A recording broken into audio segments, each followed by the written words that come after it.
Kata kutukan adalah sebuah kata yang membuat kita merasa miris saat mendengarnya, terlebih kepada mereka yang mempercayainya.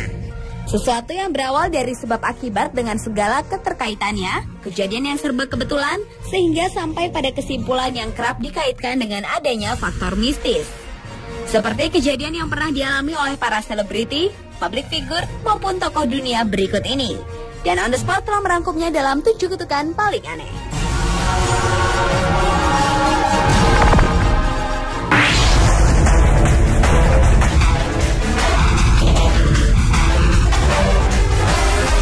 Diawali dengan kutukan pernikahan Maria Vittoria dal Pozzo dan Pangeran Amadeo I. Kisah tragisnya bermula ketika Pangeran Amadeo dari Savoy mengumumkan bahwa ia akan menikahi Maria Vittoria dal Pozzo, putri della Cisterna ke-6. Namun pernikahan tersebut tak disetujui oleh Raja Victor Emmanuel II dari Italia karena alasan bahwa Maria bukanlah keturunan kerajaan dan ia pikir anaknya yang tampan bisa mendapatkan wanita yang lebih baik dari wanita bangsawan tersebut. Meskipun demikian, Pangeran Amadeo I tetap menikahi Putri Maria pada 30 Mei 1867.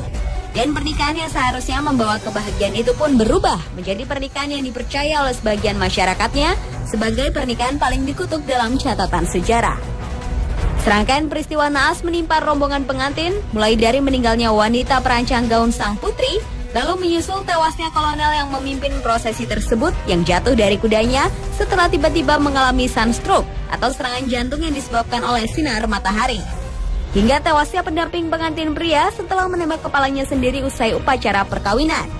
Serta masih banyak lagi serentetan peristiwa berdarah lainnya di sepanjang prosesi pernikahan tersebut. Namun pernikahan antara Maria Vittoria dal Pozzo dan Pangeran Amadeo I ini berjalan harmonis selama 10 tahun kemudian, hingga akhirnya Putri Maria meninggal setelah komplikasi saat melahirkan pada usia 29.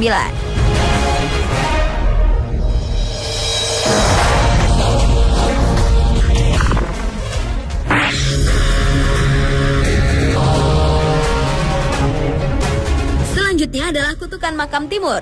Timur yang hidup pada 8 April 1336 hingga 18 Februari 1405 ini dikenal sebagai Tamerlane yang adalah seorang penakluk wilayah Asia Barat, Selatan, dan Tengah dari Turki serta merupakan pendiri dinasti Timurid sejak 1370 hingga 1405 di Asia Tengah. Setelah mendapatkan gelar Raja Agung Great Khan pada tahun 1369, Timur meluncurkan sebuah kampanye mengerikan dari Persia ke Rusia Selatan Timur untuk membuat kakek Genghis bangga dengan membuat piramida dari 70.000 tengkorak manusia di India Utara. Ketika Tamerlane tewas di tahun 1405, ia pun dikebumikan di kompleks Gur-e-Amir di Samarkand, Uzbekistan. Sebuah lempeng giok hijau megah yang pernah digunakan sebagai singgasana Kabekan ditempatkan di sekitar makam Timur dan ditutup dengan tulisan Arab tentang betapa mengagumkannya orang Mongol ini.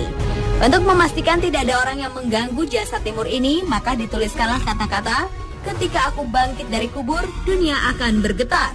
Hingga pada tahun 1941, 2 hari setelah peneliti Uni Soviet, ahli arkeologi Mikhail Mikhailovich Gerasimov menemukan dan membongkar makam itu, Uni Soviet diserbu Nazi Jerman dalam operasi Barbarossa, serangan terbesar dan paling brutal di Perang Dunia II. Setelah kehilangan jutaan tentara dan warga Soviet, orang-orang Rusia tersebut mulai yakin terhadap kutukan dari makam tersebut, sehingga akhirnya mengembalikan Timur ke makamnya dengan tata cara pemakaman Islami sepenuhnya di tanggal 20 Desember 1942. Dan pada waktu yang sama, dalam operasi badai musim dingin, upaya terakhir Jerman untuk lari dari penghancuran di Stalingrad pun gagal.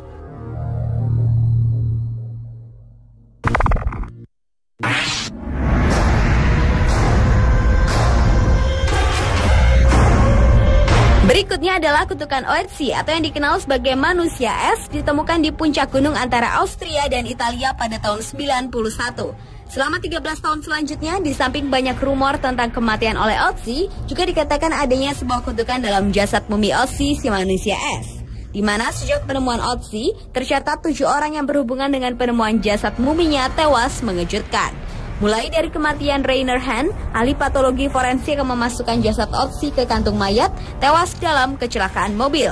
Kurt Fritz, si pemandu gunung yang telah menemukan wajah manusia es untuk pertama kalinya, juga tewas dalam longsoran salju.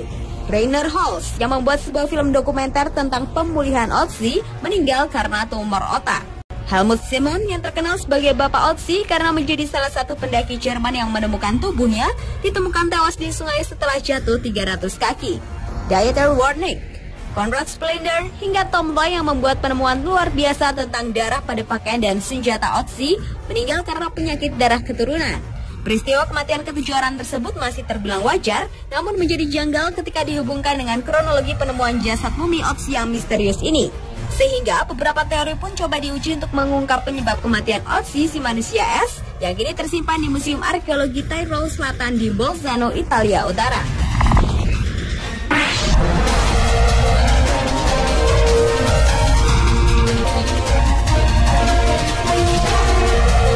Kutukan berikutnya adalah kutukan dari Club 27, di mana musisi muda ternama seperti Brian Jones, Jimi Hendrix, Janis Joplin, Jim Morrison, dan Kurt Cobain tewas di usianya yang menginjak 27 tahun. Jones tewas tenggelam di sebuah kolam, Hendrix tewas karena sesak nafas, Joplin dan Morrison yang meninggal karena overdosis heroin, serta Cobain yang menembak mukanya sendiri. Meski masih banyak kontroversi seputar adanya Club 27 ini, namun nyatanya sudah ada 41 anggota dari apa yang disebut 27 Club yang semuanya berawal dari Alexander Levy yang meninggal bulan Januari 1892. Kemudian Louis Chauvin, musisi ragtime, tewas tahun 1908 akibat neurosifilitic sclerosis.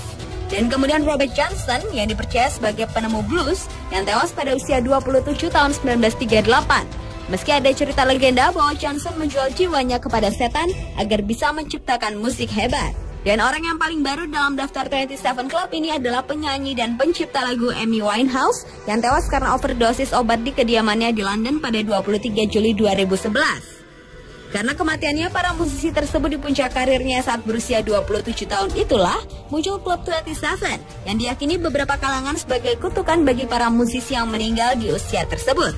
Sepertinya ada sesuatu seperti garis perak bagi semua kejadian tersebut, di mana para bintang ini tidak dapat hidup cukup lama.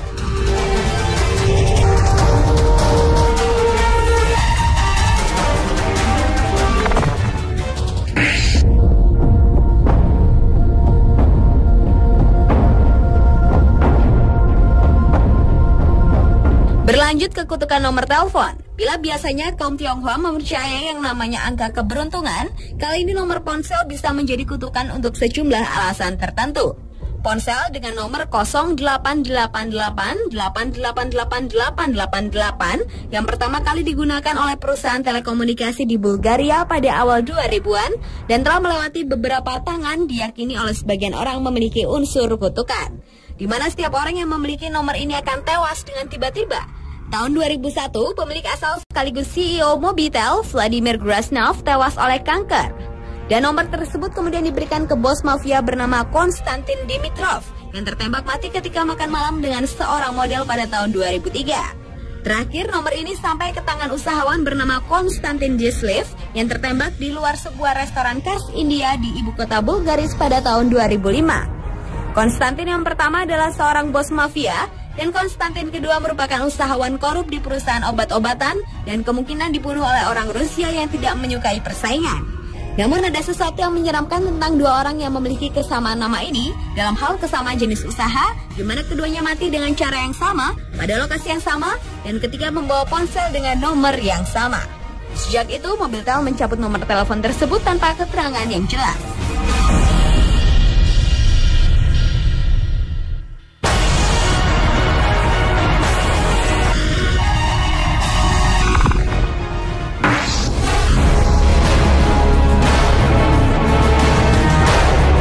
Kutukan paling aneh juga menimpa para pemimpin negara Amerika Serikat, yaitu kutukan tipe Kanu.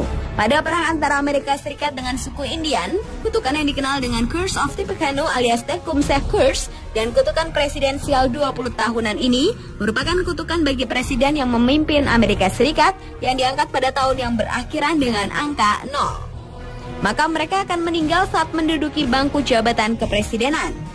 Kutukan ini diyakini pertama kali terjadi pada saat William Henry Harrison menduduki bangku kepresidenan di Amerika Serikat pada tahun 1840 dengan slogan Tippecanoe and Tyler too yang menjelaskan keikutsertaannya pada perang Tippecanoe di tahun 1811. Namun Harrison meninggal setahun kemudian setelah ia diangkat menjadi presiden akibat pneumonia yang dideritanya. Yang terjadi setelah itu adalah setiap presiden antara lain Lincoln yang tewas tertembak pada tahun 1860, James A. Garfield yang juga tertembak pada tahun 1880, William McKinley yang ditembak pada tahun 1900, Warren G. Harding tewas di kantornya pada tahun 1920, Franklin D. Roosevelt yang tewas di kantornya pada tahun 1940, John F. Kennedy yang tewas dibunuh dengan tembakan pada tahun 1960. Namun, Ronald Reagan membuat kutukan tersebut berhenti ketika saat percobaan pembunuhan atas dirinya berhasil dihentikan.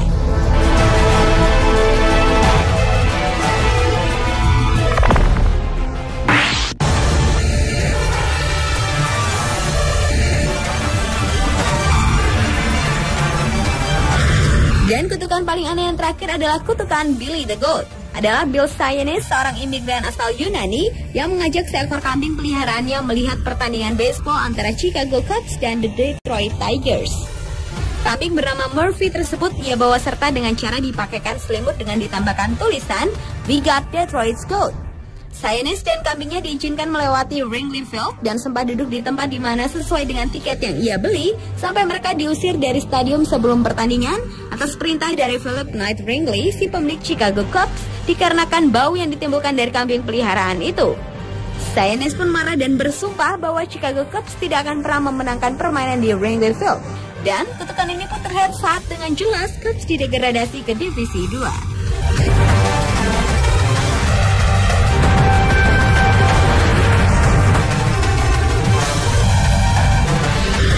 Pemirsa, itulah ketujuh kutukan paling aneh versi On The Spot.